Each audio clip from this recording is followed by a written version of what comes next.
ගමේ කියලා චන්දිපාත් දැම්මට ඉන්දියාව ඉස්සරහා බලු නට්ටෙක් වගේ ඉන්නේ කියලා. අපි කියනවා වීගොබියට වුණත් අක්කරයකට අවම රුපියල් ලක්ෂයකට එහා වන්දියක් අනිවාර්යෙන්ම ආණ්ඩුව ගෙවන්න ඕන. ඉතින් හාල් ආනයන කරලා නම් ඒකාධිකාරී බින්දින්න හදන්නේ. හරි එහෙනම් ඔය ඔක්කොම කරන්න පුළුවන්. රටේ නිෂ්පාදනය කිවි තිබෙනවා. රටේ නිෂ්පාදනය ක්‍රමවත්ව බෙදා ගැනීම සඳහා බෙදා හැරීම සඳහා සැලැස්මක් නෑ ආණ්ඩුවට. පාලකයෝ ඕනේ හාල් මිල එනකොට මේ රටේ හාල් නිෂ්පාදනයේ ක්‍රමානුකූලව බෙදා හරින්න සැලැස්මක් නැතුව, ඒකට විධිමත් සැලැස්මක් නැතුව රටින් අහල් ගෙනත් ගොඩ දාන්න පිටකොටු තොබෙලින්ද කොට දෙන්න. එයා ඒක කරන්නේ මීට වඩා. හාල් ඇටයක් පිට රටින් ගේන්නේ නැහැ. මෙහෙමනේ වහසිපත් දෙන්නේ. ඔබ හිතනවද මෙවැනි ශේස්ත්‍රයක් ඇඟෙන් සහ කටින් මෙහෙවන්න පුළුවන්? වරාය විකිණීම, එතනින් එහාට තේල් ටැංකියක ඉන්දියාවට බලස්ථාවරව පවරා ගැනීම, එතනින් ගිහිල්ලා මත්තල ගුවන්තොටුපළේ කළමනාකාරීත්වය ඉන්දියාවට ගැනීම මේ සියල්ල එක පෙළට තියලා බලන්න කතන්දරේ හොඳ. අරේට ගියාම පොරට ගියාම අඩු මිල වැඩි.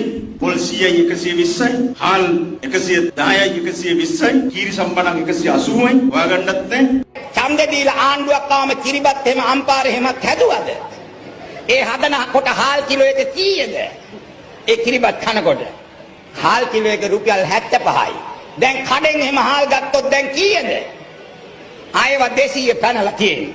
පරිප්පු 65ට කෑවා මතකද? දැන් පරිප්පු කන්නේ කීයටද? ආයෙව 300 ගානට කන්නේ නේ. මතකද රුපියල් 100ට එහෙම සැමන් කෑවා අම්මට එහෙම මතකද?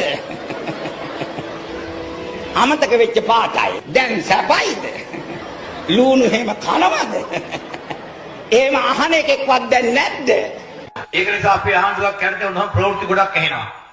අද මධ්‍යම රාත්‍රී 12 සිට බලපෑවැත්වෙන පරිදි මන්ත්‍රීවරුන්ට දෙන්නද විශ්‍රාමයට පහොති කරනවා. හෙට මධ්‍යම රාත්‍රී 12 සිට බලපෑවැත්වෙන පරිදි නිල නිවාස අහෝති කරනවා. අනිත් මධ්‍යම රාත්‍රී 12 සිට බලපෑවැත්වෙන පරිදි විශ්‍රාමික ජනාධිපතිතුමා නඩත්තු අහෝති කරනවා. ආරක්ෂාව අහෝසි කරනවා. වාහන බලපත්‍රය අහෝසි කරනවා. කෙටියෙන්ම මම කියන්නම්.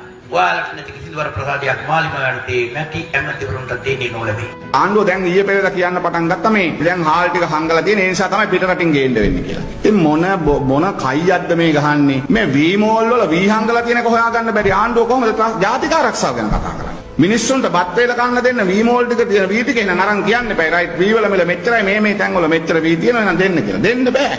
මේ ආණ්ඩුව රටේ මිනිස්සු බරපතල විදිහේ ප්‍රශ්නකට තල්ලු කරලා තියෙනවා. බරපතලයි. මේ වැඩ කරගන්න හිටපු සුවච්ච කීකරු ගෝලයා රනිල් වික්‍රමසිංහ. රනිල් ඒකෙදි පණමදි. රනිල් ඒකෙදි දුර්වලයි. රනිල්ට ජනවරම නැහැ. චීනය මේ පැත්තෙන් වේගෙන් එනවා කලාපයේ ආධිපත්‍ය පතුරවාගෙන. අන්න එතකොට තමයි Tamanට මේක වේගෙන් කරගන්න පුළුවන් කෙනෙක්ව ගෙනල්ලා කුටුවේ වාඩි කරා. දැන් මේ චිත්‍රය තව ඉස්සරහට පැහැදිලි වෙයි. විසිල් විතරයි බල්දිනේ. දැන් වංචාව දූෂණය නාස්තිය පිළිබඳ මහා නේද? විශාල සද්දයක් දැම්මනේ. දැන් මේ ආණ්ඩුව ගත්තාම නිකන් විසිල් විතරයි බල්ටිනේ වගේ. මේ ණය ගන්නයි සල්ලියත්තු ගහන්නයි රටක පාලකයෝ ඕන පොලි මුදලාලි කෙනෙක් හිටු දෙන්නේ. ණය ගන්නයි සල්ලියත්තු ගහන්නයි විකුණන්නයි. ඕනද ආණ්ඩුවන රටේ සම්පත්, රටේ මානව සම්පත, ලෝකේ අපි ඉන්න තැන අපිට තියෙන වාස්තවගත තත්ත්වය මේවා ඉතා හොඳින් තේරුම් අරගෙන කළමනාකරණය කරලා මැදිහත් වෙලා මෙහෙවන්නයි ආණ්ඩුව ඕන.